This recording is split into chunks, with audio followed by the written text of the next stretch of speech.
This evening, we will be again talking about our topic mental health matters, and we will be looking at depression and lament this evening. But before we get started, will you pray with me?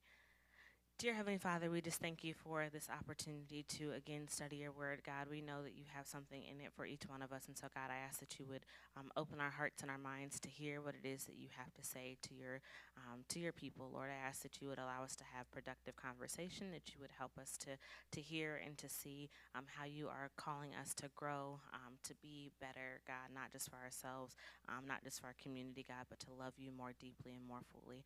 We pray and ask all of this in your Son, Jesus Christ's name. Amen. Amen. All right, so this evening, like I said, we'll be talking about depression and lament. But if you are new to the study and you're just tuning in this week, all of August, we have been talking about mental health matters. We did a general overview of what mental health, mental wellness, and mental illness are. Last week, we talked about anxiety. So if you are interested in tuning into any of those, I invite you to look at our YouTube page or our Facebook. All of those are live if you're interested in hearing the full discussion on those. We'll do a quick recap this evening, and then we'll move into our conversation um, around depression. And really, we should ask ourselves, like, why are we talking about mental health? Why does this matter? Why are we spending a month going through this topic? And the reality is that the church is not immune from mental health challenges or from mental illness. There are so many people that are being diagnosed with mental illness disorders throughout the country, and we know that a lot of those people come into our churches or are Christian and worship with us on a regular basis. And so part of what we need to do is we need to think about and talk about how do we love people more fully as they are as they are journeying through mental illness. But then also, because God calls us to love Him with our whole heart, our whole mind, and our whole soul. In order to do that, we need to not just be physically or spiritually well, but we also need to make sure that we are mentally well. And so we do a lot of work and a lot of talk on our physical wellness, but we also need to think about this as mental wellness. And so one of the things that we kind of will look at and that we're trying to again continue to help us through is to break the stigma on mental illness, particularly the term mental illness. I think often we think about the very severe forms of what mental illness look like, the removal from society, the inability to function on a daily basis, to be able to be in community with others. It's kind of what we think about in the extreme, and that is one extreme, but mental illness comes in varying forms. And so for us to think about it in the same way that we think about physical illness, there is such thing as the common cold, but then there's also debilitating cancer, right?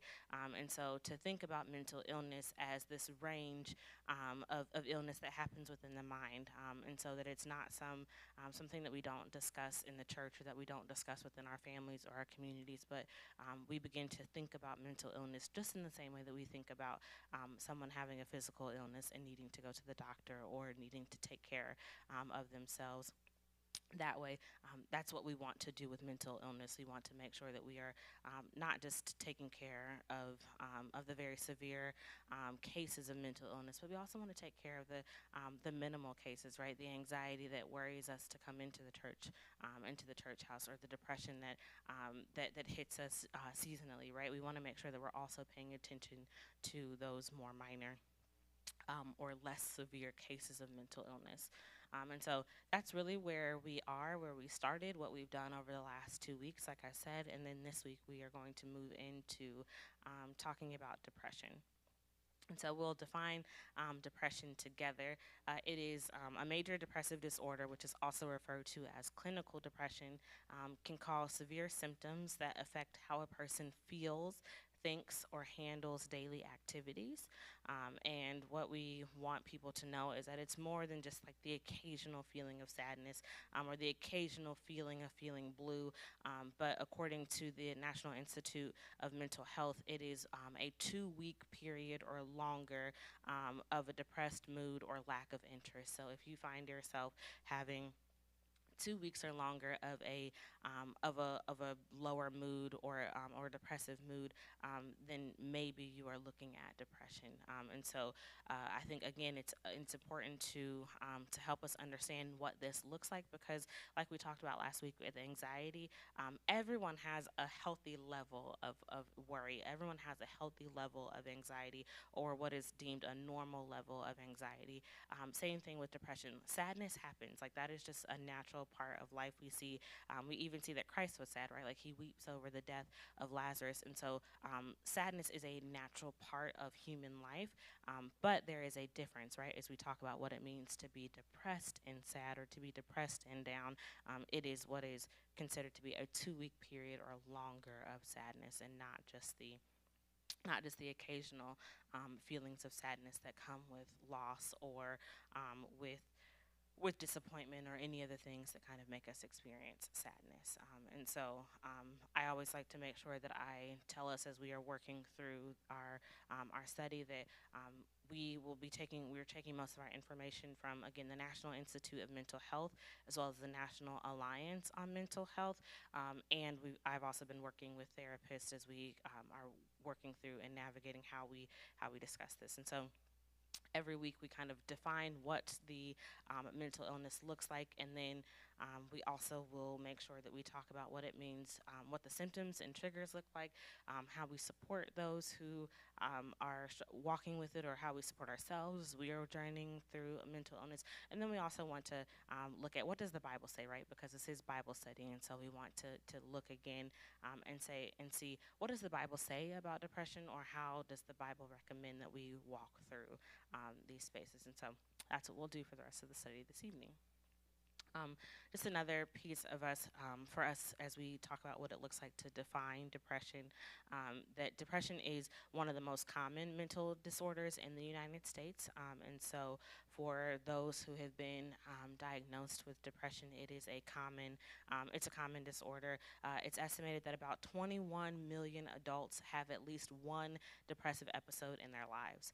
And so like, as you hear that number, it's about 1 in 20 people will have a depressive episode in their life. And so again, as we think about this in terms of what mental illness looks like as we compare it to physical illness, again, it's about the same thing as thinking about someone catching a cold or having the flu. Not everyone gets the flu, but sometimes you'll see that, flu will take out an entire family in one year, right? Or you'll see that multiple people in your church or in your job will have the flu, but it doesn't always happen to everyone. And so that's the way that we think about depression, that it is something that people will have or can experience, but it's not so common that everyone has it, but it is something that you will see people get.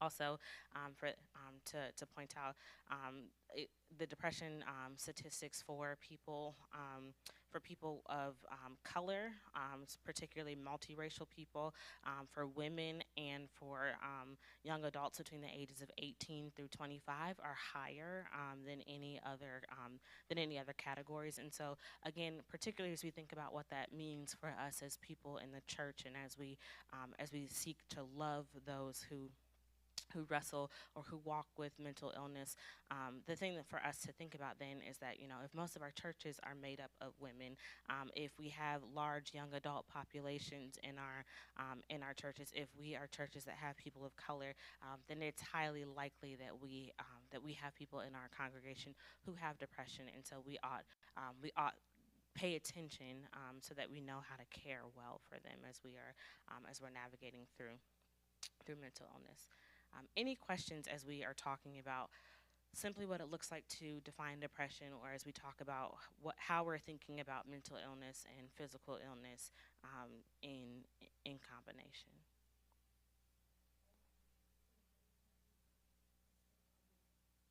No. Yep, all depression is clinical, and so that is something too, right? We'll talk about too, as we kind of look at how we understand depression. That yes, it's all defined as clinical depression. And so we'll talk about what are the symptoms and the triggers of depression, because you will notice that Depression in particular is one that has some very clear triggers to it, and so we'll look at what does that look like. And so symptoms and triggers of depression are lack of energy, hopelessness, loss of interest or pleasure in activities, a change in appetite, suicidal ideations, trauma. These are things that are symptoms of depression. And again, as we said, right, remember to think about it as something that happens for a 2 week period or longer. So if you have a change in appetite for 2 weeks or longer, right, then those might be some things that make you start to think about, should I talk to my doctor about this, or should I be seeking help? If you have a loss of interest and or pleasure in activities that you usually find enjoyable, but you're finding that it's been a month and you haven't knitted and you like to knit, or it's been 3 weeks and you haven't gone outside for a walk and you really enjoy walking every day, then maybe it's time to start asking some different questions. And so that's part of why I like to make sure that we talk about the symptoms and the triggers of these things, because it's helpful for us to know what should I be looking for. And even if it's not something that you're looking for in yourself, right?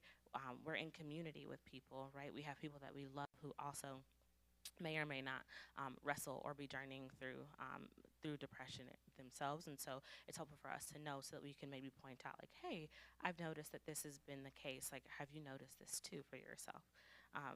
Again, to also talk about the triggers of depression, trauma is a trigger for most things. We'll find out, but depression is also genetic.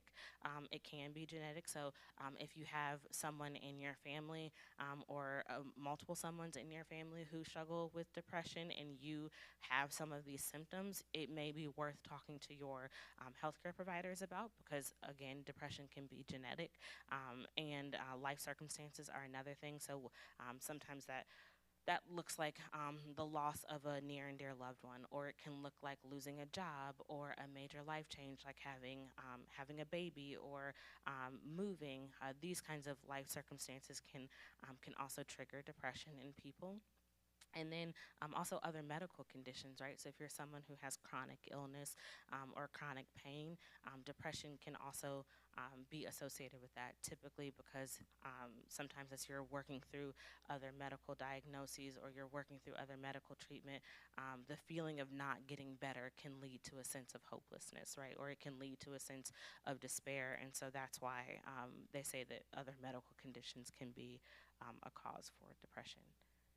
Any questions or thoughts as we talk about these symptoms and triggers? Does anything stand out as surprising or anything that's like curious to anyone as we are looking? And please, if you're on the chat, make sure that you are sharing your thoughts, and I will make sure that I answer them as we are discussing together. But anything that stands out that's like, that's curious, or I didn't think about that.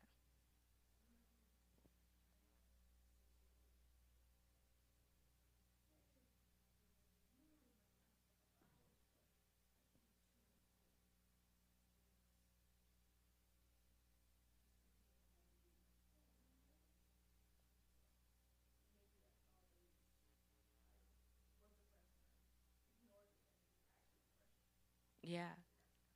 Yeah, that's a very good point, right? That there is a time frame associated with depression, and so, right, so like we can think about like having a bad day, like that can be rough and that can be hard, and it can be depressive. But if we think back on certain instances and feel like, oh, that actually felt like it was longer than just a day, or it was a season of depression is sometimes how people refer to it.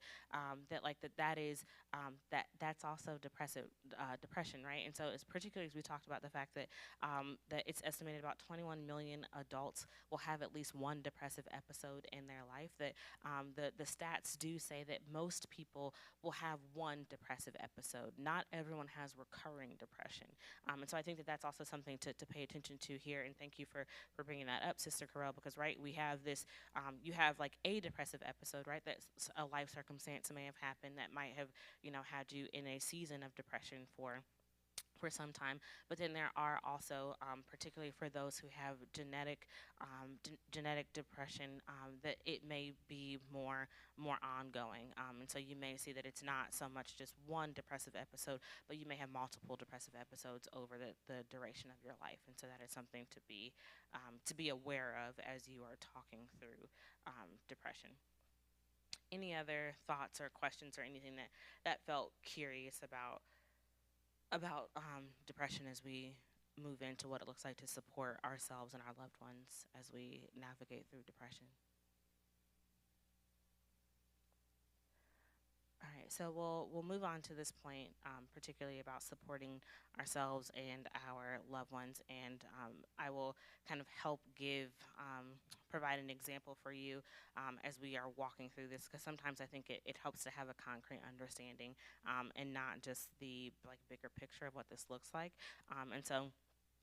One thing that they say, therapists in particular, will say that major depressive disorder does respond to treatment, and so this is part of the reason why we want to talk about depression, because it can respond to treatment and respond well to treatment, but it means that we have to actually do the work to be evaluated, and we have to do the work to identify and label it, and so it is good to know that it does respond to treatment, but treatment will vary. And so, treatment for one person with depression can look very different for someone else with clinical depression. And so, one of the things that they suggest in terms of treatment is to work with a psychotherapist. That therapy is always helpful as you're navigating through depression. But then treatment can also look like medicine, right? That you can be on antidepressants.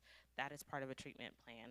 There's also activity and physical wellness that goes within it. There's also spiritual wellness that plays a part in your treatment plan. It's kind of dependent upon the person and their therapist and their healthcare providers on what treatment looks like and what treatment works for each individual. But knowing that if you do have depression or you love someone or know someone who does have depression, to encourage them to get treatment. I do also want to give the caveat that I know in particular here in the United States that navigating through the healthcare system can be challenging, and it can be a scary thing. And so I don't want to take for granted the fact that that is a reality. But this is also why I recommend having a care team that's larger than just your healthcare provider or your therapist, having friends and loved ones and family members who are willing to help walk with you as you are navigating the healthcare system, so that you're not alone, right? So that you can advocate for yourself. I think that this is also why we want to have these conversations so that people have the tools necessary to navigate the healthcare system. So I do also want to make sure that I give that caveat that yes, we will recommend, right? We recommend Jesus and your doctor, but I want to also acknowledge that, right? Sometimes working with a doctor can be difficult for people and can be a barrier in and of itself. So I do want to give that explanation. As we move on and talk about again what it looks like to support ourselves and our loved ones. The next step, right after we look for a diagnosis, is education, right? That we want to make sure that if you are someone if you're someone who's journeying with someone who has depression, you want to make sure that you know as much as possible about depression, that you have an understanding of what triggers look like, what symptoms are, what your loved one's treatment looks like. Those kinds of things. I will share with you that I have a sister who suffers from clinical depression, and she recently has opened up to us, and we have navigated through the space of working through this support for one another. And so as we kind of discuss this together, I want to make sure that we have space and space and time to kind of look at what the examples look like. And so we also have here education, and so for us as my sister's care team, right, as her loved ones who are walking through this with her, it was helpful for us to know what her triggers look like. It was helpful for us to know what her and her therapist were working on together, to educate ourselves, and then also, for the person who is walking with mental illness, who's walking with depression, it's important for them to know and identify what are their triggers. And so, how do you find yourself in a space in which you can, identify what is triggering for you, right? Because as we said, that there can be triggers to depressive episodes. So for some people, it is seasonal, right? And so if you know that once the sun starts going away and you are vitamin D deficient, that you start to get a little bit more sad and that sadness prolongs, that's something to know about yourself as you are walking through educating yourself on what are your triggers and how you navigate through them.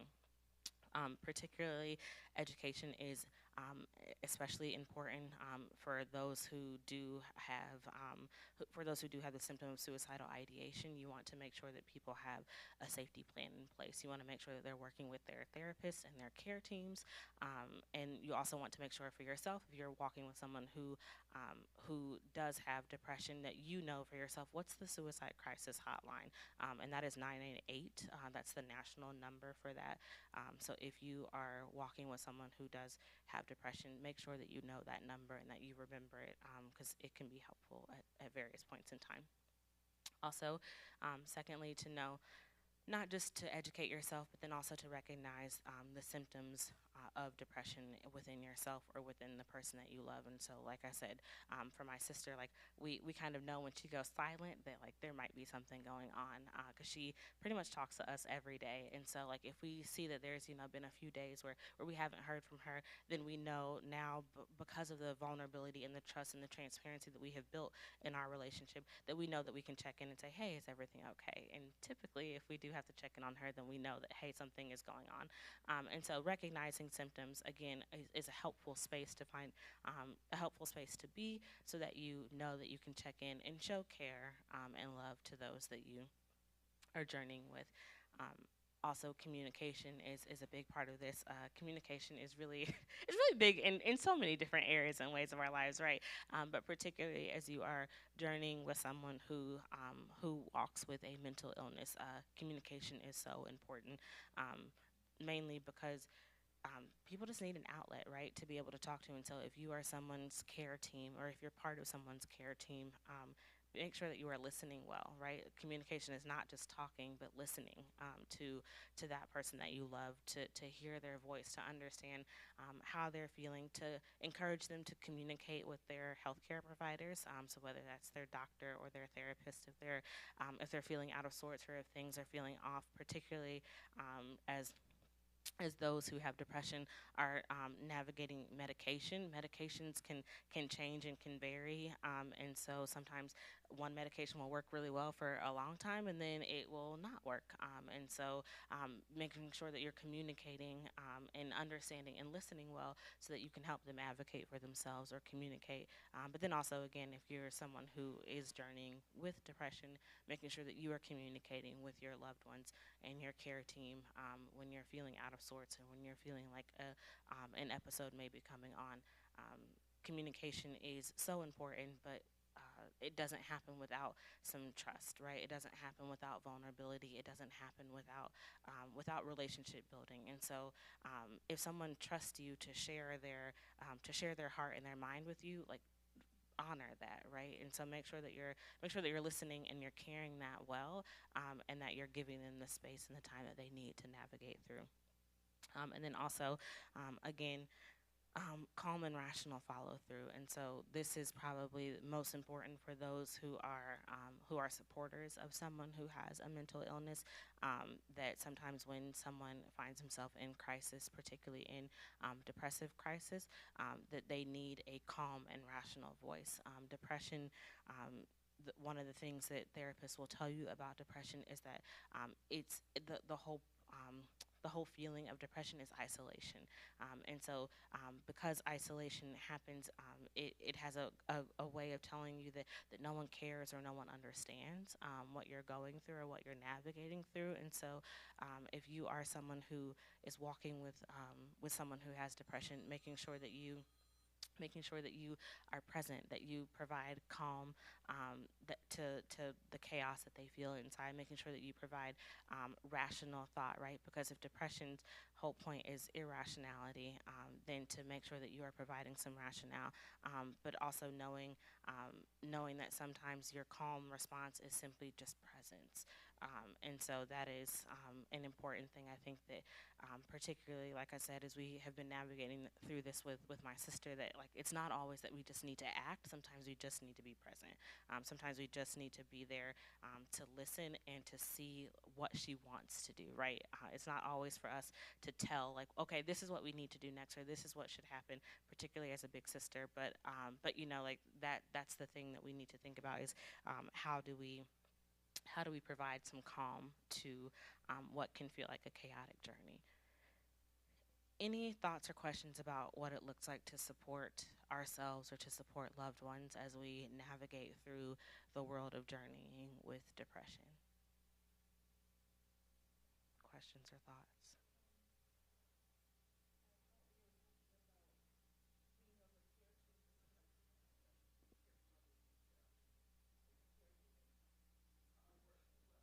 Right.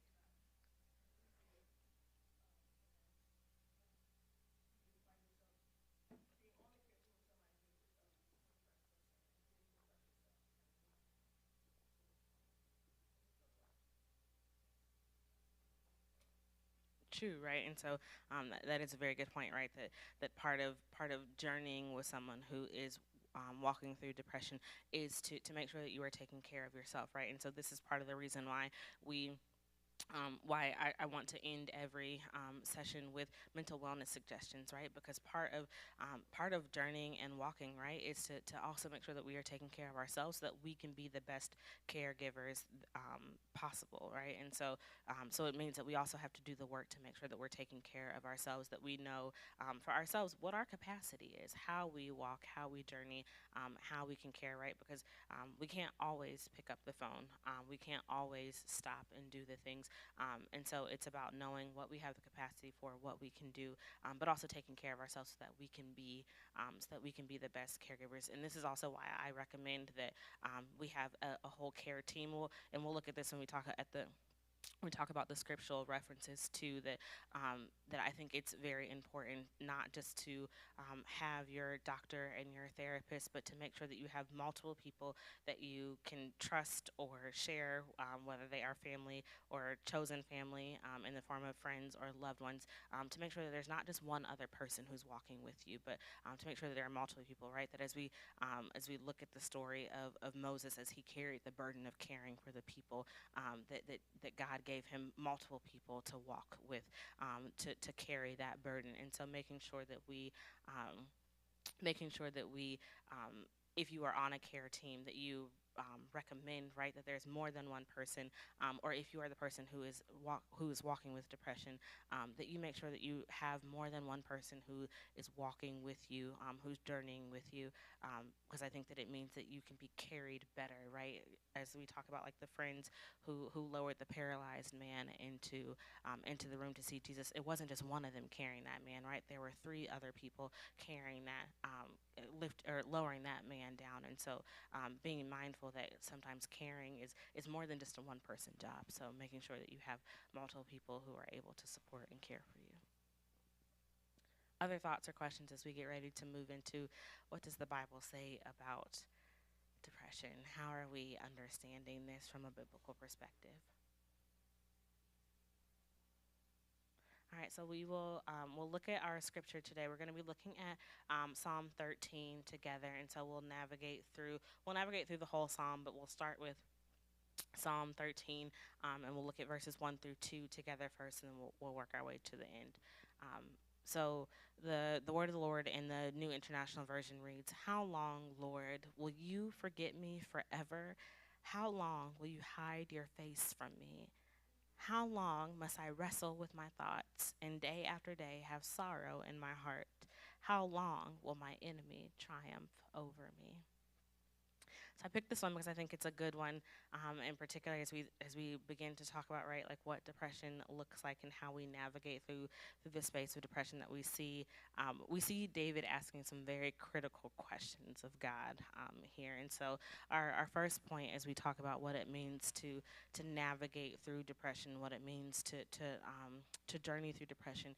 The first thing that this scripture teaches us is that we communicate with clarity. And so the first thing that we see David do is speak with some honesty and some vulnerability, right? That he asks, "How long, Lord? Like, how long will you hide your face from me?" And I think that it's a good reminder that we can ask hard questions of God. That we can say the difficult thing, the thing that most of us usually want to keep inside or just think internally. We can ask that to God out loud. David reminds us that God can handle our vulnerability, and so this is part of the reason why he asked this question. And it is a hard question, right? And it I think also tells us a lot about where David finds himself. That David feels isolated, he feels abandoned, he feels forgotten. But instead of sitting in that or stewing in those feelings, he takes them directly to God. So he communicates with clarity the feelings that he's feeling. And it leads us to our second point, right? That we need to confront the feelings and the realities that are present in the moment. And so, as we talked about with depression, right, that depression has a way of isolating us. It has a way of making us think that no one cares or that no one will understand. And so if we find ourselves in this space, that the best thing that we can do for ourselves is acknowledge that we have those feelings, right? Acknowledge that we feel abandoned, that we feel forgotten about, that we feel isolated, because that helps us get to the point in which we're able to move forward. It's in the acknowledgement that helps us to go forward, and to know, right, that isolation, disconnection, and loss are experiences that impact our spiritual and our personal relationships, right? That is, as David finds himself in this space, right, that David says, "How long will you forget about me? How long will my heart have sorrow?" Right? That he's sorrowful, that he feels like his enemies are triumphing over him, that he feels like he is being overtaken, and all of that comes from this experience and this feeling of being forgotten about. And so it's a good thing for us to know, right, that as we navigate through the spaces in which we are loving someone with depression or we ourselves have depression, right, that isolation is a key point to that. And so as we are thinking about, I feel alone. Am I actually alone? So asking yourself that question. That yes, things may seem bad right now, or I may seem like I've been forgotten about.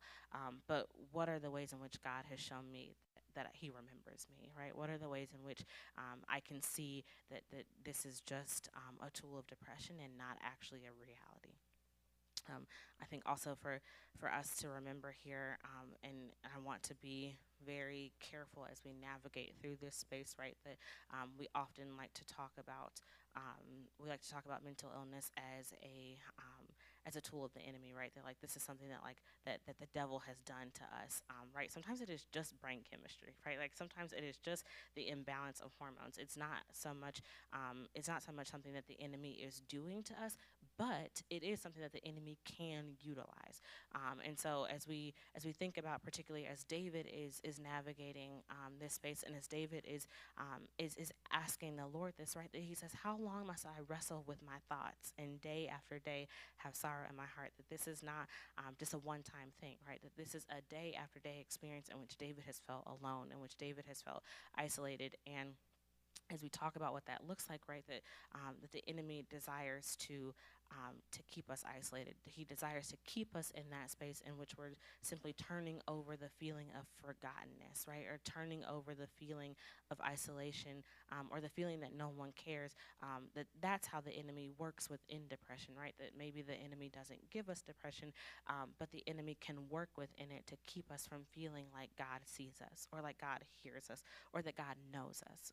And if the enemy can do that, right? And get us off of our walk or get us off of our path or have us in a space in which all we feel is despair or hopelessness, then the enemy has triumphed, right? In the way that David feels like his enemies are triumphing over him, that's the way in which the enemy works within mental illness. Not so much that the enemy gives it to us, but that the enemy can utilize it to keep us from having spiritual growth or even personal growth in relationships, right? That like if David feels like the enemy has gotten the upper hand, then it means that it feels like David is losing, right?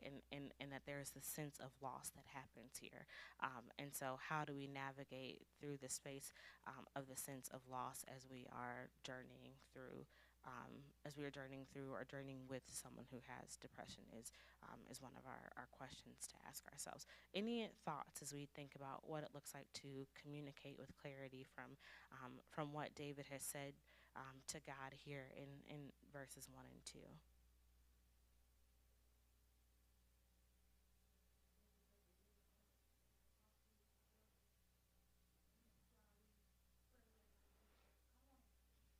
Mm-hmm.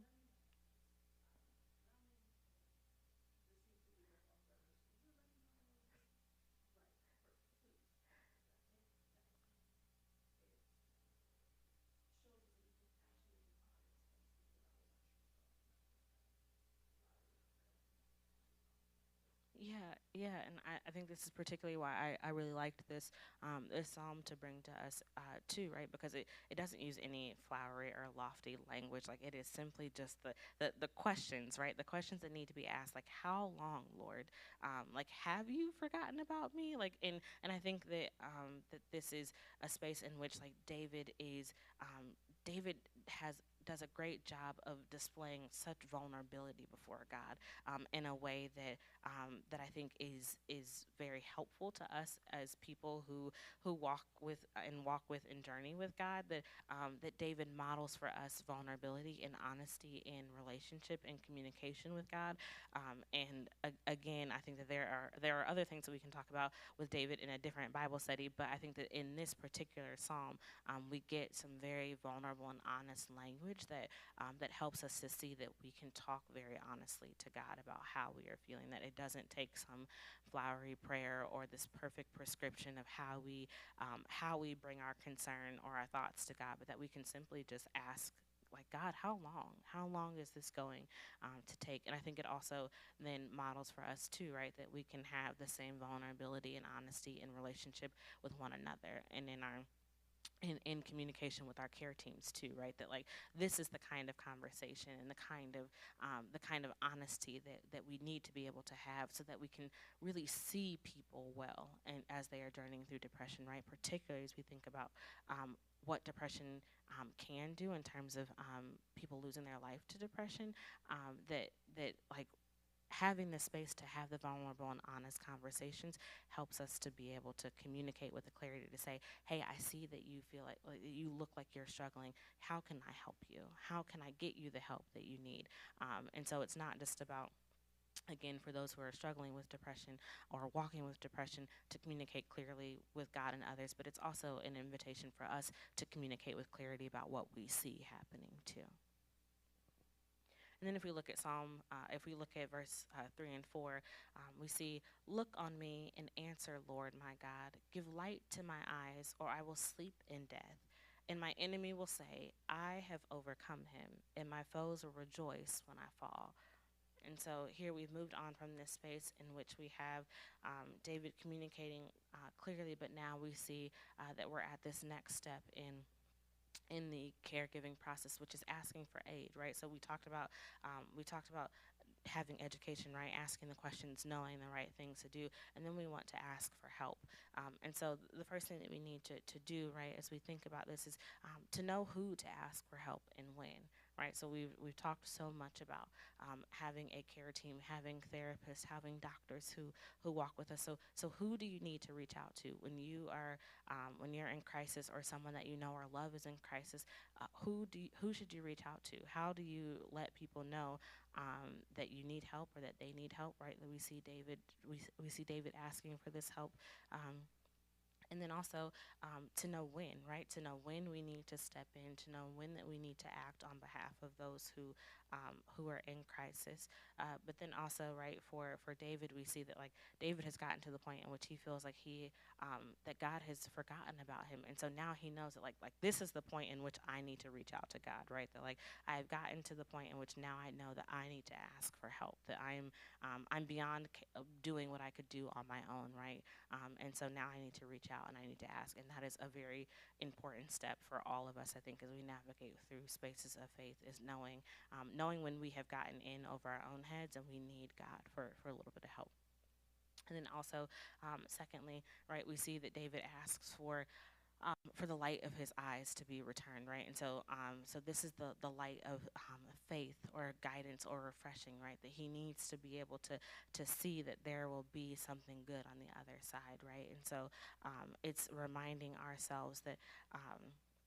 It's reminding ourselves, right, that there's nothing that can get us too deep, but that if we look for the light of refreshing or for the light of faith to pull us back in, that there is this opportunity to be brought back into community, right, to be called out of depressive episode. And I think that I like how therapists use the phrasing depressive episode, right, to remind us that it is not an eternal thing, that it doesn't last forever, but it is simply an episode.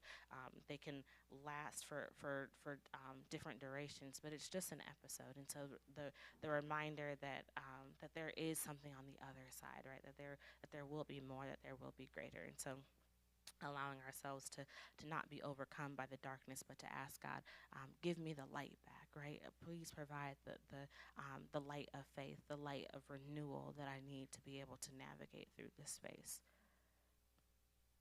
And then also to acknowledge then for ourselves, to be able to acknowledge who the enemy is in an episode, right? And so as David is writing this psalm, he in particular is talking about Saul and Saul's companions as he is running from Saul.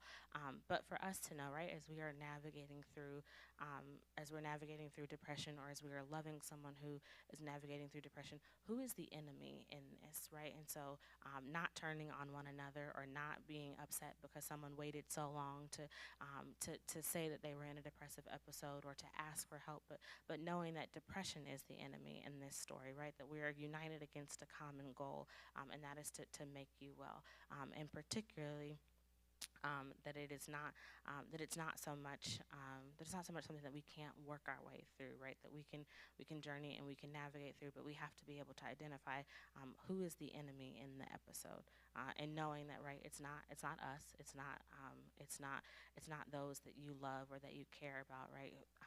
But it is simply the depression. And so, how do we navigate through working through the enemy? Right, and so then also knowing for ourselves that silence is what allows us to be overcome. And so as long as we remain silent, as long as we remain isolated, right, that is where the overcoming happens. That if we don't actually if we don't actually use the tools that we've been given, or use, right, as we said, that depression responds to therapy, or it responds to treatment. So if we're not using the treatment, right, then that's what helps us to be overcome. So the inaction is what allows the overcoming to happen. So making sure that we are active and asking for aid and asking for help and taking care of ourselves, or encouraging those that we love to take care of themselves, is the best way for us to navigate through this space. Any questions as we think about what it means to ask for help in a season of depression, or as we are loving or navigating through people who have depression? Any thoughts or questions about this?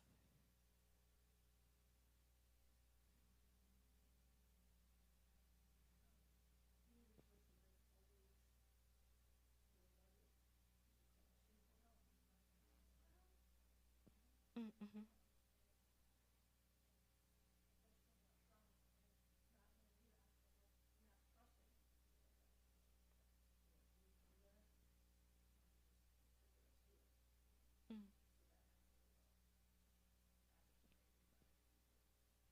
Yeah, asking for help is hard, right? As I said, right, that we've journeyed with my sister who has depression. It's been within the last like 5 years that she's been willing to come and talk to us about it, and she's wrestled since her teens, right? And so it's not an easy thing to do to invite others into that space, particularly as we think about what depression does. That depression tells us that no one cares, that no one is interested in helping us or understands what we're going through. That there is this sense of despair that comes with that, and blocks out blocks out the voices of light and truth, right? And so as we think about particularly asking for help, that this is the part that is hard, right? But this is why you develop help helpful and healthy relationships with your care team, right? That you have people who see that you need help, and will ask the question, right? Like, do you need help? Can I help you? How can I help you? To be aware, right? But then this is also why treatment is helpful, because it helps us get to a space in which we can better and easily identify episodes, to be able to ask for help before we really get into them. But I will acknowledge, right, that we had it said here in the sanctuary, that asking for help is hard. I think even as people who think of themselves as completely mentally well, it is hard for us to ask for help too, right? Particularly to reach out to God for help when we think that we can do it on our own. So it is true. It is hard, and I think that, right, also asking for help, I think, also reminds us that we can't do it all by ourselves, and that can be challenging, right? To know that, like, that you can't be your own superhero. That is hard, but that is, right, the whole journey of faith is knowing that, like, we don't do this on our own, right? As we said last week, as we talked about anxiety, right? That, like, that if God is provider, if God is the one who works on our behalf, if God is the one who cares, right, then, like, we were never going to be able to do it on our own anyway. So the sooner we learn to ask for help, the easier sometimes that becomes, right? I think also asking ourselves, right, this question that, if I ask for help, right, it means that I've got to do some surrendering. It means that I've got to surrender will or ego or whatever that happens to be. And so maybe the question that we need to ask ourselves is, like, what is my struggle in asking for help? What keeps me from asking for help?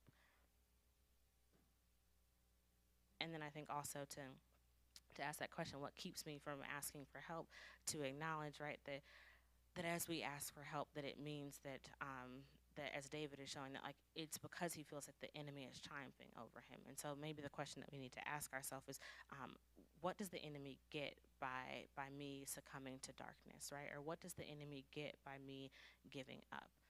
What is what's the goal here? What happens? And I think, right, as we talked about earlier, that if the whole point is to keep us from believing that God cares for us, or believing that anyone else cares from us, then yeah, the enemy loses, right? That if we give into the darkness that says that no one cares, then the enemy has won this round. And so asking for help allows us to find ourselves in a space in which we don't give the enemy the foothold to win, that we don't give the enemy the foothold to triumph, because we've asked for God to return to us, right? The faith, the truth, the light that reminds us of all that there is on the other side of this episode.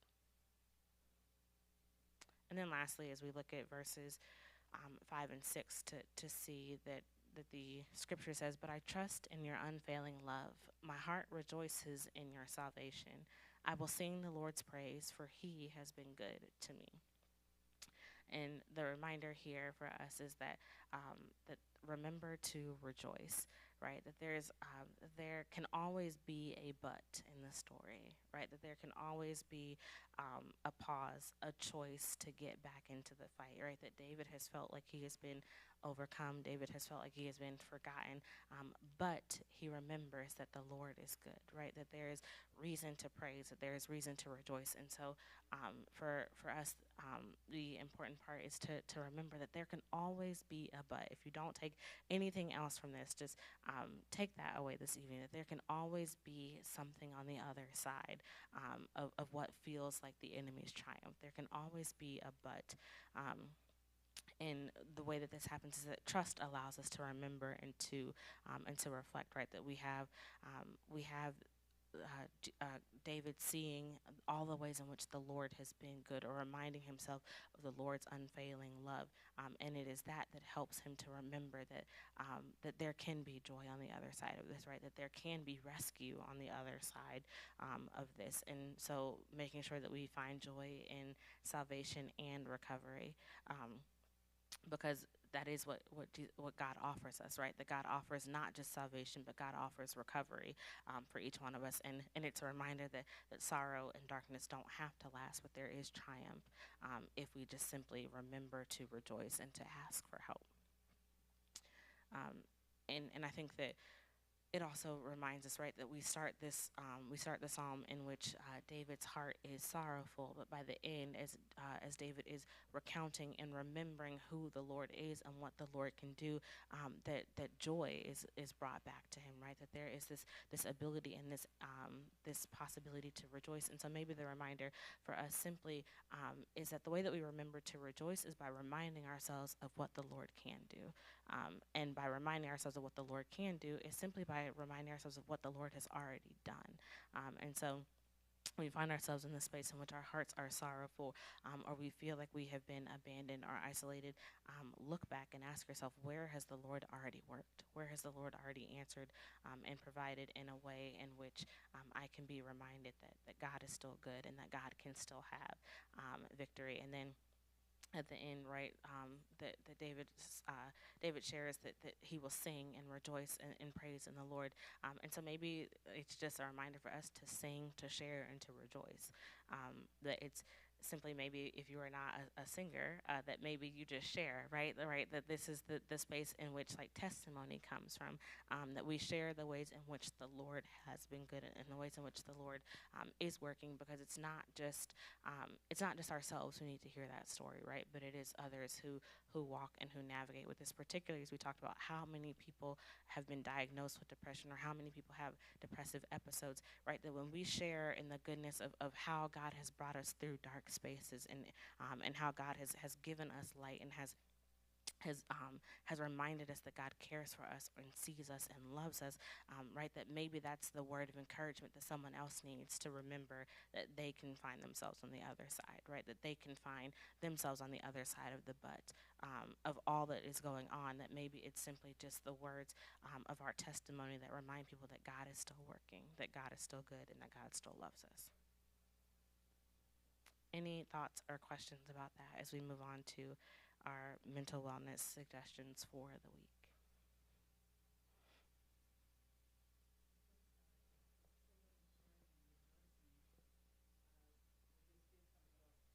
Mm-hmm. Right. Yeah. Hope is such a big part of this, right? That like if depression is there to take hope, right? That then if you sing and share and rejoice, then it's the opportunity to provide hope to someone else, and that's the joy of being in community with one another, right? That we can always come back to this space in which we can share hope with other people, and so yeah. Thank you for bringing that up. Any other any other thoughts about this as we move on to our mental wellness suggestions? All right, well, as Bible study is coming to a close, every week, like I said, I want to give us some mental wellness suggestions as we are continuing to attempt to practice some of these skills so that we can all be mentally well together. This week, we're going to look at some that particularly help us as we think about combating the feelings of isolation and loneliness, building trust and vulnerability within community. So our first mental wellness suggestion is one of connection.